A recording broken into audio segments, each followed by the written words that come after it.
Thanks for tuning in for another Essential RC flight test, and again we are flying the X420 VTOL radio control plane. So VTOL, vertical takeoff and landing, yes. 5 years ago we would have thought this was crazy and that you wouldn't be able to do this, but it's quite amazing that you can buy models like this that fly and do vertical takeoff and vertical landing. Even better is that XK include everything in the box that you need to fly this model. So you get the model, you get the flight battery, you get the recharger for that battery. It's a little USB charger, plug it into your laptop, charge it up in about half an hour, and you get the transmitter as well. You just have to put 4 AA's of your own AA's batteries in the back of the transmitter and you're ready to go. So let's try it, let's see how it goes.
So just holding it into wind, that's really all you have to do. It's super stable in vertical mode.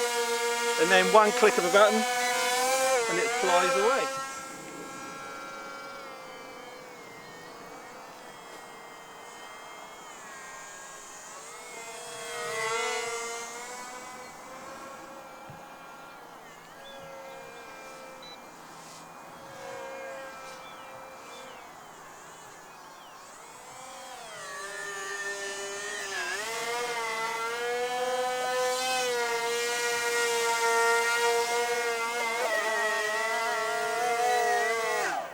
There you go, XK X420, huge amount of fun. You can play around with the vertical takeoff, the vertical landing and all the tricks that you can do in between. Absolutely amazing. So the link to this product is in the video description. Have a look at the price. It's on banggood.com. And there used to be the X520, I think was the earlier version of this, but this is so much better, flies so smooth and a lot of fun. So look it up. Thanks for watching this Essential RC flight test. You might want to subscribe to our YouTube channel. Use the button in the bottom of the left of the screen now. But otherwise, thanks for watching and see you for the next one.